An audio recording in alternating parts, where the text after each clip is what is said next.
আজ আমি আপনাদের হুমায়ুন আহমেদের গল্প পড়ে শোনাবো। গল্পের নাম সম্পর্ক। তাহলে শুরু করছি। সম্পর্ক। মোবারক হোসেন ভাত খেতে বসে তরকারির বাটির দিকে তাকিয়ে বললেন, এটা কি? তার গলার স্বরে অদূরবর্তী ঝড়ের আভাস। মনে হচ্ছে ভয়ঙ্কর কিছু ঘটে যাবে। মনোয়ারা অদূরবর্তী ঝড়ের সম্ভাবনা সম্পূর্ণ অগ্রাহ্য করে স্বাভাবিক গলায় বললেন, কি হয়েছে? মোবারক হোসেন বললেন, এটা কিসের তরকারি? মনোয়ারা বললেন, কই মাছের ঝোল। মোবারক বললেন, কই মাছের ঝোলে তরকারিটা কি? মনোয়ারা ঠান্ডা গলায় বললেন, চোখে দেখতে পাচ্ছ না কি দিয়েছি? ফুলকপি, সিম।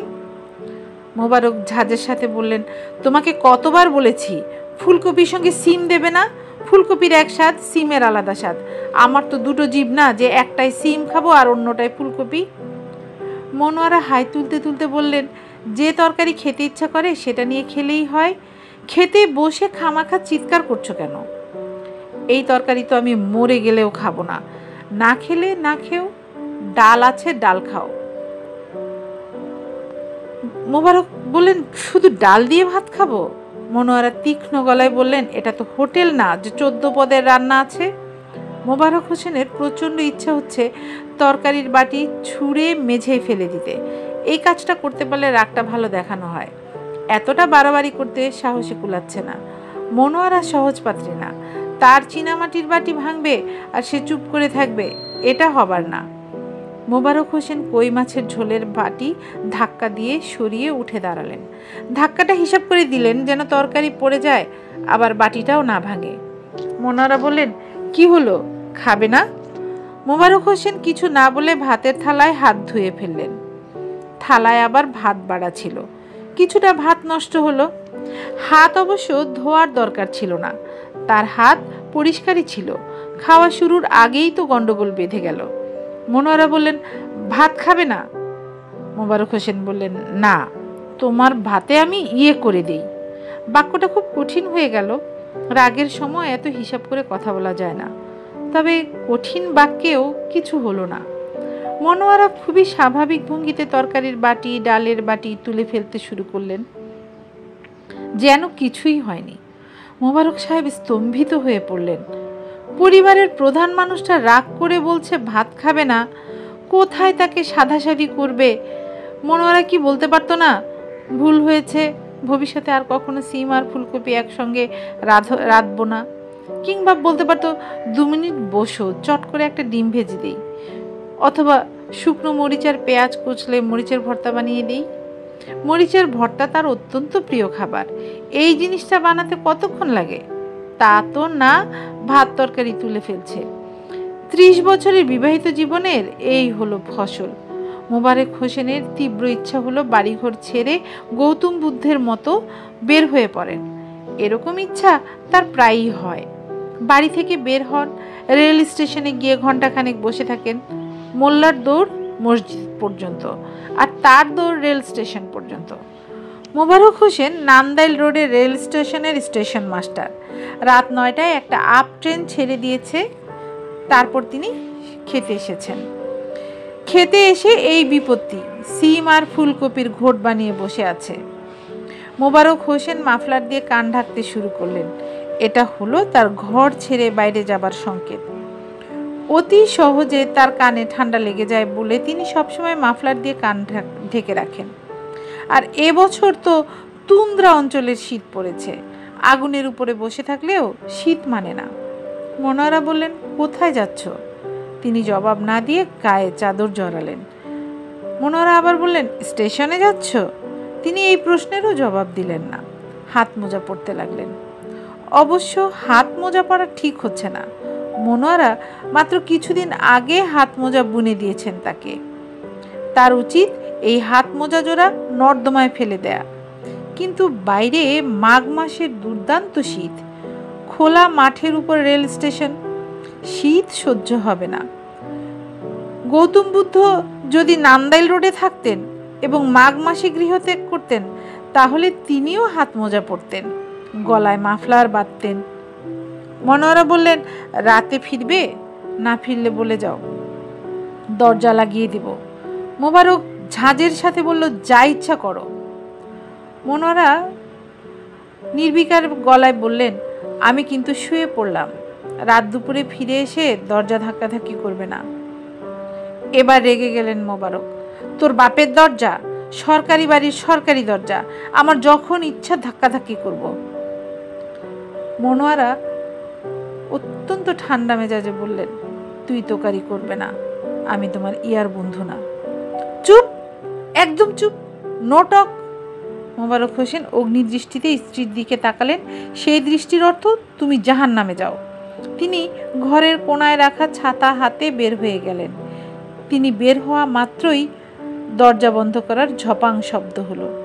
মোবারক ফিরে এসে বন্ধ দরজায় প্রচণ্ড লাথি বসালেন। এতে তার রাগ সামান্য কমল। তিনি রেল স্টেশনের দিকে রওনা হলেন। রাত নিশুতি, ভয়াবহ ঠান্ডা পড়েছে। রক্ত মাংস ভেদ করে শীত হাড়ের মজ্জায় চলে যাচ্ছে। কুয়াশায় চারিদিক ঢেকে যাচ্ছে। এক হাত দূরের জিনিসও দেখা যায় না।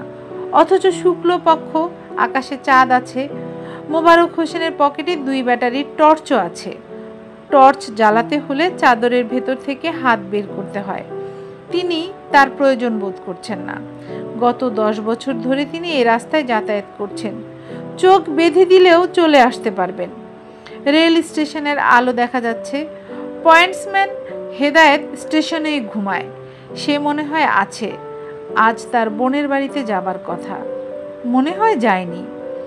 যে শীত নেমেছে, যাবে কোথায়? মোবারক হোসেন স্টেশনের বাতি দেখে খানিকটা স্বস্তি বোধ করলেন। হেদায়েত থাকলে তাকে দিয়ে চিরামুড়ি কিছু আনানো যাবে। খিদেয় তিনি অস্থির হয়েছেন।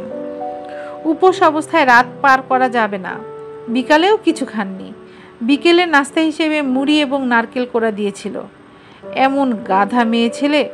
নারকেল কোড়া হলো ভেজা ন্যান্তা একটা জিনিস। মুড়িকে সেই জিনিস মিইয়ে দেবে, এটা তো দুধের শিশুও জানে। 2 মুঠ মুখে দিয়ে তিনি আর খাননি। এখন অবশ্য মনে হচ্ছে ন্যাতা মুড়িই তিনি 1 গামলা খেয়ে ফেলতে পারবেন। তবে শীতের রাতের আসল খাওয়া হলো আগুন গরম গরুর গোশত আর তার সঙ্গে চালের আটার রুটি। এই গরুর গোশত ভুনা হলে চলবে না, প্রচুর ঝোল থাকতে হবে। মনোয়ারাকে বললে সে ইচ্ছা করে ঝোল শুকিয়ে ভুনা করে ফেলবে। চালের আটার রুটি না করে আটার রুটি করবে। পরে বলবে। মোবারক হোসেনের চিন্তার সূত্র হঠাৎ জট পাকিয়ে গেল।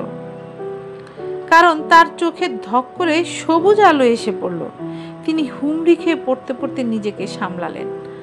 আলোটা এসেছে স্টেশন ঘর থেকে।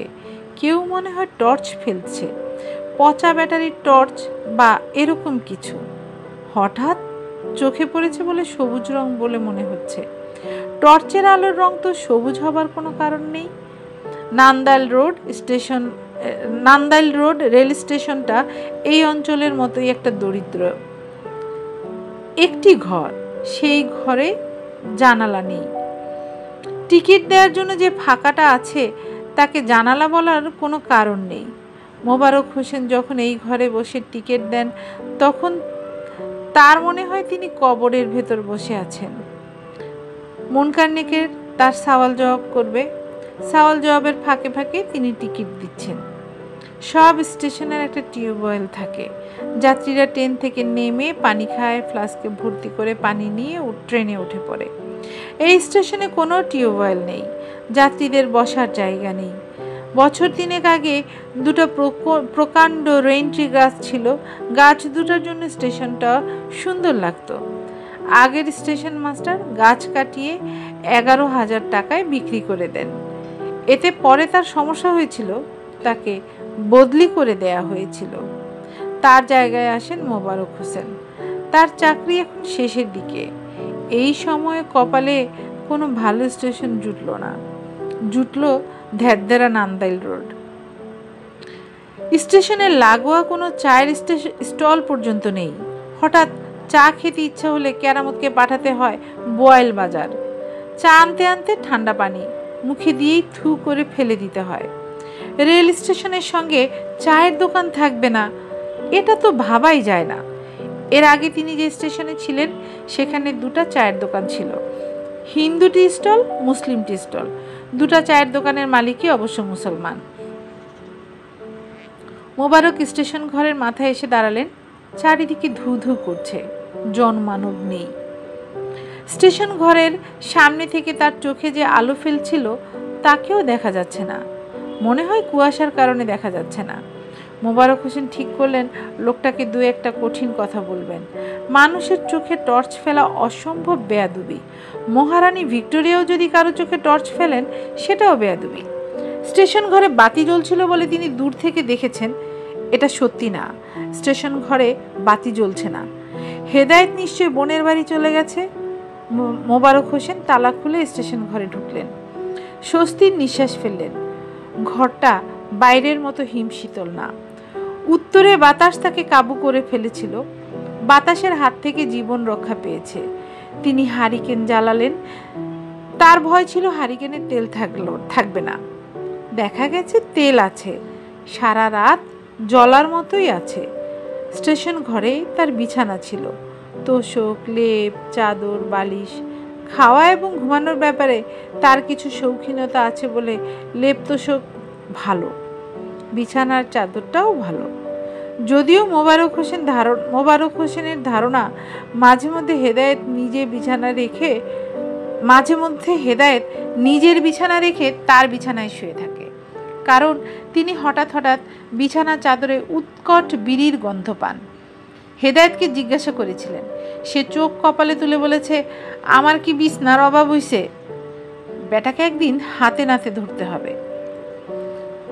মোবারক হোসেন বিছানা করতে শুরু করলেন। শীত যেভাবে পড়ছে অতি দ্রুত লেপের ভেতর ঢুকে যেতে হবে। ক্ষুধার যন্ত্রণায় ঘুম আসবে নাকি কে জানে। কি আর করা। নিজের বোকামির উপর এখন তার প্রচণ্ড রাগ লাগছে। রাগ করে ভাতটা না খাওয়াটা খুব অন্যায় হয়েছে।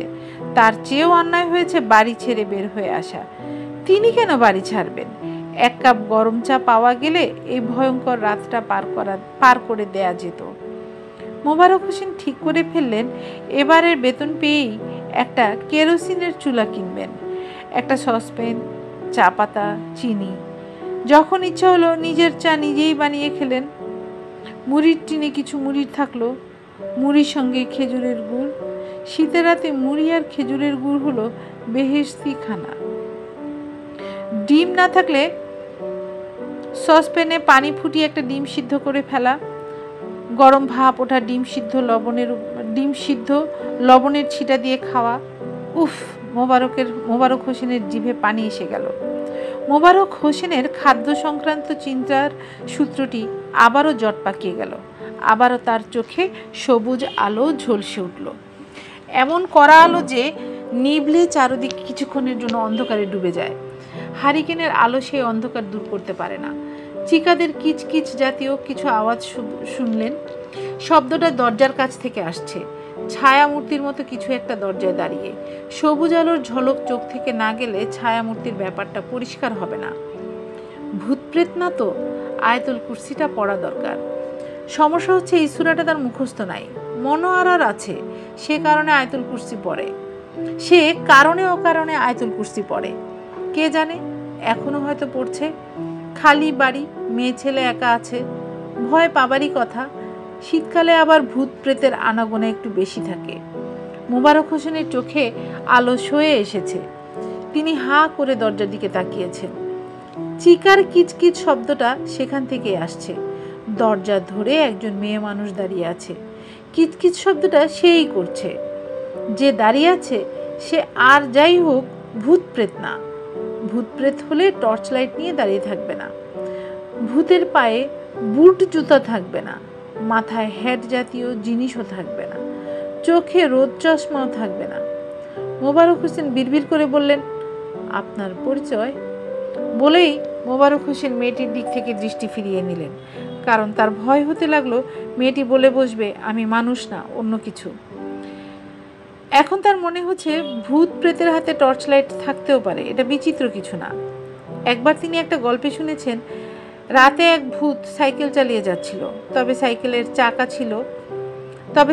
চাকা রাস্তায় ছিল না, রাস্তা থেকে আধা ফুট উপরে ভাসছিল।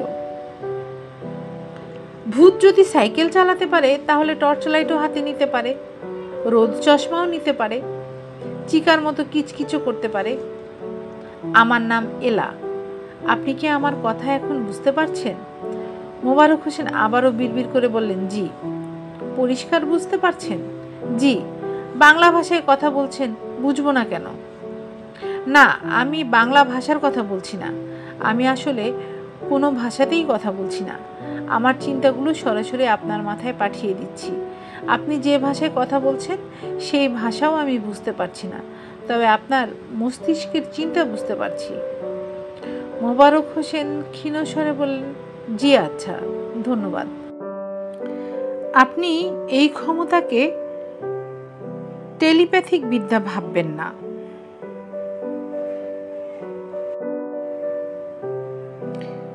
এই ক্ষমতা আমার নেই।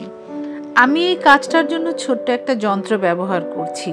যন্ত্রটার নাম LG 9000। মোবারক হোসেন আবারও যন্ত্রের মতো বললেন, জি আচ্ছা, ধন্যবাদ। আপনি কি আমাকে ভয় পাচ্ছেন? জি না। আয়াতুল কুরসির ব্যাপারটা কি? আপনি মনে মনে সারাক্ষণ আয়াতুল কুরসির কথা ভাবছেন। সে কে? এটা একটা দোয়া, আল্লাহ পাকের পাক কালাম। এই দোয়া পাঠ করলে মন থেকে ভয় দূর হয়। জিন ভূতের আশ্রয় থেকে আল্লাহ পাক মানব জাতিকে রক্ষা করেন। তার মানে আপনি আমাকে ভয় পাচ্ছেন? মোবারক সাহেব শুকনা গলায় বললেন, জি না। ভয় না পেলে ভয় কাটানোর দোয়া পড়ছেন কেন? মোবারক হোসেন কি বলবেন বুঝতে পারলেন না। তিনি ভয় পাচ্ছেন এবং বেশ ভালোই ভয় পাচ্ছেন। মেয়েটা কথা বলছে কিন্তু তার ঠোঁট নড়ছে না। ভয় পাবার জন্য এটাই যথেষ্ট। তার উপর এমন রূপবতী মেয়েও তিনি তার জীবনে দেখেননি। পরিস্থানের কোনো পরিণত নির্জন রাতে পরীরা মাঝে মাঝে পুরুষদের ভুলিয়ে ভালিয়ে পরিস্থানে নিয়ে যায়, নানান কুকর্ম করে পুরুষদের ছিবড়া বানিয়ে ছেড়ে দেয়। এই জাতীয় গল্প তিনি অনেক শুনেছেন। তবে পরীরা যুবক এবং সুদর্শন অবিবাহিত ছেলেদেরই নিয়ে যায়, তার মতো আধবুড়োকে নেয় না। তাকে ছিবড়া বানাবার কিছু নেই, তিনি ছিবড়া হয়েই আছেন। মোবারক হোসেন, জি। আমি আপনাকে আমাদের দেশে নিতে পারবো না, ইচ্ছা থাকলেও নিতে পারবো না। আমার সেই ক্ষমতা নেই। আমি এসেছি ভবিষ্যৎ পৃথিবী থেকে, পরিস্থান থেকে নয়। আমি এসেছি ভবিষ্যৎ পৃথিবী থেকে, পরিস্থান থেকে নয়। আপনাকে ছিবড়া বানানোরও কোনো ইচ্ছা আমার নেই। সিস্টার, আপনার কথা শুনে খুব ভালো লেগেছে, থ্যাংক ইউ। আজকের তারিখ কত দয়া করে বলবেন? মাঘ মাসের 12 তারিখ। মেয়েটা বলল, ইংরেজিটা বলুন, কোন সন? মোবারক বললেন, জানুয়ারি 3, 1997। মেয়েটা বলল, আমি আসছি 3001 সন থেকে। মোবারক বলল, আসার জন্য ধন্যবাদ। সিস্টার, ভেতরে এসে বসুন, দরজা বন্ধ করে দিই, বাইরে অত্যধিক ঠান্ডা। মেয়েটা ভেতরে এসে দাঁড়ালো। মোবারক হোসেন দরজা বন্ধ করলেন। তার মনে হলো কাজটা ঠিক হয়নি। দরজা খোলা রাখা দরকার ছিল, যাতে প্রয়োজনে খোলা দরজা দিয়ে দৌড় দিয়ে পালিয়ে যেতে পারেন। মনোয়ারার সঙ্গে রাগ করে বাড়ি থেকে বের হওয়াটাই ভুল হয়েছে। দরজা বন্ধ করার পর এলা টেবিলের দিকে এগিয়ে এলো। মোবারক হোসেন চেয়ার এগিয়ে দিলেন। এলা বসতে বসতে বলল, মনোয়ারা কে? আপনি সারাক্ষণ এই নামটি মনে করছেন? জি, আমার স্ত্রী। এলা বিস্মিত হয়ে বলল, স্ত্রী? আপনার স্ত্রী আছে? কি আশ্চর্য! মোবারক হোসেন তাকিয়ে আছেন। তার স্ত্রী থাকা এমন কি বিস্ময়কর ঘটনা যে মেয়েটা চোখ কপালে তুলল। রাস্তায় ভিক্ষা করে যে ফকির, তারও তো একটা ফকিরনি থাকে। তিনি রেলে কাজ করেন, ছোট চাকরি হলেও সরকারি চাকরি, কোয়ার্টার আছে। স্ত্রীর উপর আপনি কি কোনো কারণে বিরক্ত? ইয়েস সিস্টার, তার উপর রাগ করেছি বলেই স্টেশনে এসে একা একা বসে আছি। খুব ইন্টারেস্টিং পয়েন্ট। LG 9000 এই পয়েন্ট নোট করছে। বিজ্ঞান কাউন্সিলে আমরা আপনার কথা বলবো। র্যান্ডম স্যাম্পলের আপনি সদস্য হচ্ছেন। আশা করি আপনার বা আপনার স্ত্রীর এই বিষয়ে কোনো আপত্তি থাকবে না। কোনো কিছুই না বুঝেই মোবারক হোসেন খুব বিনীত গলায় বললেন, জি না ম্যাডাম। এতক্ষণ সিস্টার বলছিলেন, এখন ম্যাডাম বলা শুরু করলেন। সিস্টার ডেকে ঠিক স্বস্তি পাচ্ছিলাম না। সিস্টার ডাকের মধ্যে হাসপাতালের গন্ধ আছে। হাসপাতাল মানেই অসুখ বিসুখ, সেই তুলনায় ম্যাডাম ডাকাটা ভালো। এলা বলল, স্ত্রীর উপর যখন রাগ করেন তখন আপনি স্টেশনে থাকার জন্য চলে আসেন, আর যখন স্টেশনে আসেন না তখন স্ত্রীর প্রতি আপনার কি থাকে, ভালোবাসা? মোবারক বলল, জি না, রাগ করেও অনেক সময় বাসায় থাকি। গতকাল রাগ করেছিলাম, তারপরে বাসায় ছিলাম। এলা বলল, কি কারণে রাগ করেছেন, বলতে কোনো বাধা আছে? মোবারক বলল, জি না ম্যাডাম, বলতে বাধা নেই। তাহলে বলুন। মোবারক শুরু করলো, আজ রাগ করেছি কারণ আজ সে ফুলকপি আর সিম একসঙ্গে দিয়ে কই মাছের ঝোল রান্না করেছে। এলা বলল, এটা কি বড় ধরনের কোনো অন্যায়? মোবারক আবার বলল, সিম এবং ফুলকপি একসঙ্গে রান্না করা যায়, অনেকে পছন্দ করে, আমি করি না। অনেকে দেখবেন সব তরকারির সঙ্গে ডাল নিচ্ছে, মাছ ভাজা নিয়েছে তার সঙ্গে ডালও। মাছ ভাজার একরকম টেস্ট, ডালের আরেক রকম টেস্ট, দুটো কি মেশানো যায়? তাহলে দুধ দিয়ে আর মাগুর মাছের ঝোল দিয়ে মাখিয়ে খেলেই তো হতো। আমার পয়েন্টটা কি সিস্টার ধরতে পারলেন? এলা বলল, ধরার চেষ্টা করছি। আপনি আমাকে এক এক সময় এক একটা ডাকছেন, কখনো সিস্টার, কখনো ম্যাডাম। আপনি আমাকে সরাসরি এলা ডাকতে পারেন। মোবারক বলল, ধন্যবাদ। এলা আবার বলল, রাগের প্রসঙ্গে ফিরে আসি, গতকাল কি নিয়ে রাগ করেছেন? মোবারক বলল, চা দিতে বলেছি, চুমুক দিয়ে দেখি ঠান্ডা। ঠান্ডাই যদি খাই তাহলে চা খাবার দরকার কি, শরবত খেলেই তো হয়। শুধু ঠান্ডা হলেও কথা ছিল, দেখি এলাচের গন্ধ। চা কি পায়েস নাকি যে এলাচ দিতে হবে? ম্যাডাম ঠিক বলেছি না? এলা বলল, আমি বলতে পারছি না, কারণ চা নামক বস্তুটি সম্পর্কে আমার কোনো ধারণা নেই। মোবারক বলল, শীতের সময় খুবই উপকারী, নেক্সট টাইম আসেন, ইনশাল্লাহ আপনাকে চা খাওয়াবো, চা, চিনি, দুধ সব থাকবে। এলা বলল, আর কখনো আসবো বলে মনে হচ্ছে না। আপনার স্ত্রীর সঙ্গে যেসব কারণে রাগারাগি হয় সেটা কি বলবেন? আমাদের সব রাগারাগির উৎস কি খাদ্যদ্রব্য? আপনাদের সব রাগারাগির উৎস কি খাদ্যদ্রব্য? মোবারক বলল, জি না ম্যাডাম, ওর খাসিলত খারাপ, সব কিছুর মধ্যে উল্টা কথা বলবে। আমি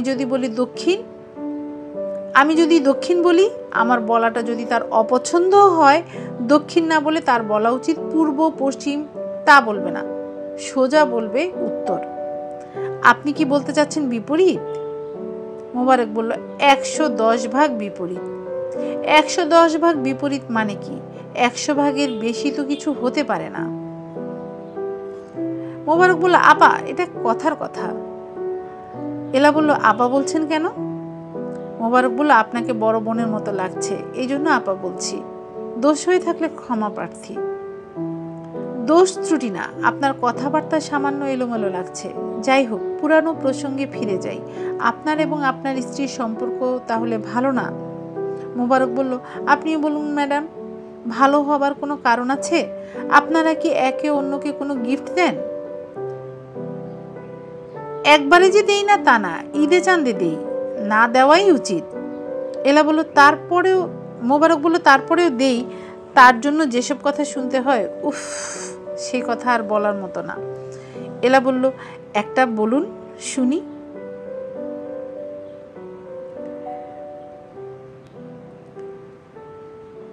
ঘরের কিচ্ছা বাইরে বলা ঠিক না, তারপরেও জানতে চাচ্ছেন যখন বলি।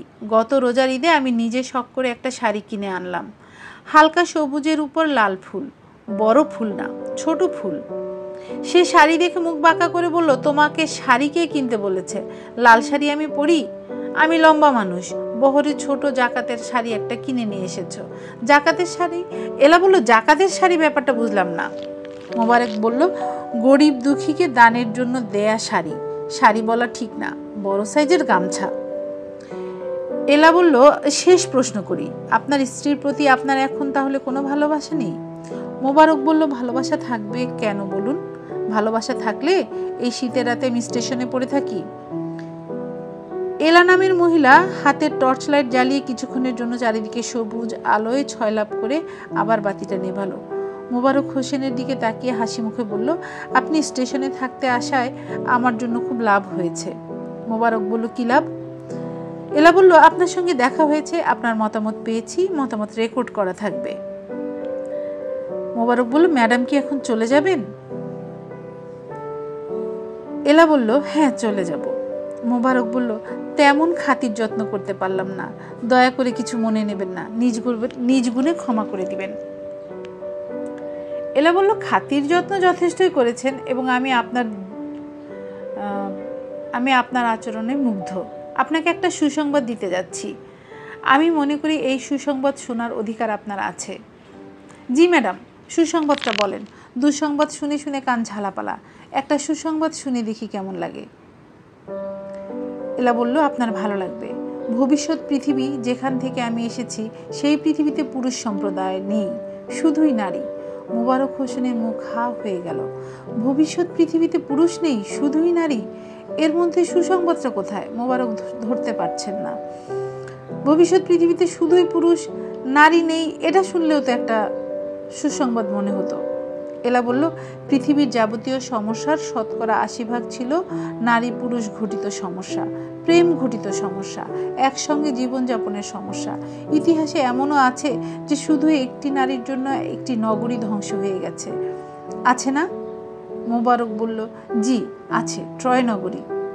গ্যালাকটিক ব্যুরো অব স্ট্যাটিস্টিক্সের তথ্য অনুযায়ী পৃথিবীতে সংঘটিত অপরাধের 53% নারী ঘটিত। মোবারক হোসেন দীর্ঘ নিঃশ্বাস ফেলে বললেন, খাঁটি কথা বলেছেন। ধর্ষণ, অ্যাসিড মারা, নাবালিকা হত্যা, পত্রিকা খুললেই এই জিনিস। আল্লাপাক দয়া করেছেন, এখানে পত্রিকা আসে না। এলা বলল, মানুষকে এই সমস্যা থেকে মুক্তি দেবার জন্য বিজ্ঞান কাউন্সিল একটা বৈপ্লবিক সিদ্ধান্ত নেয়।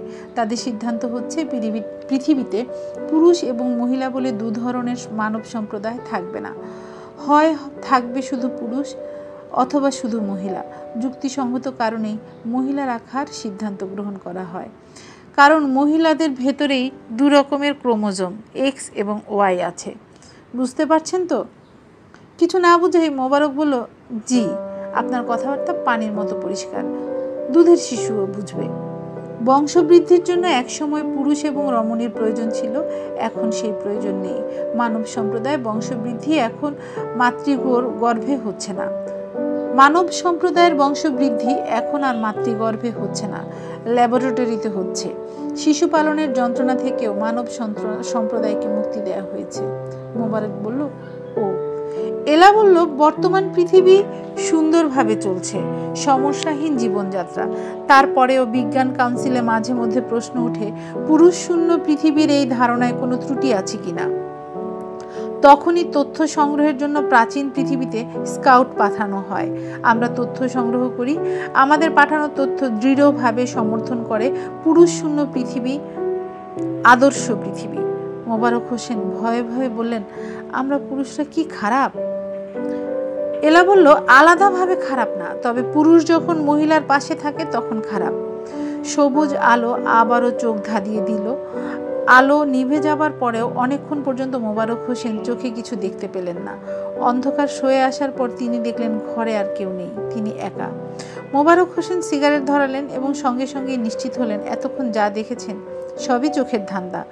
মন মেজাজ খারাপ ছিল, শীতও পড়েছে ভয়াবহ, সব মিলিয়ে চোখে ধান্দা দেখেছেন। একা একটা স্টেশনে থাকা ঠিক না, আবারও চোখে ধান্দা লাগতে পারে। স্ত্রীর সঙ্গে রাগ করে বের হয়ে এসে আবার ফিরে যাওয়াটাও অত্যন্ত অপমানকর, কিন্তু কি আর করা, মানুষ হয়ে জন্ম নিলে বারবার অপমানের ভেতর দিয়ে যেতে হয়। বাসায় ফিরে গেলেও খাওয়া দাওয়া করা যাবে না, কিছুটা রাগ তাতে দেখানো হবে। মোবারক হোসেন বাড়ি ফিরলেন। মনোয়ারা বলা মাত্রই হাত মুখ ধুয়ে খেতে বসলেন।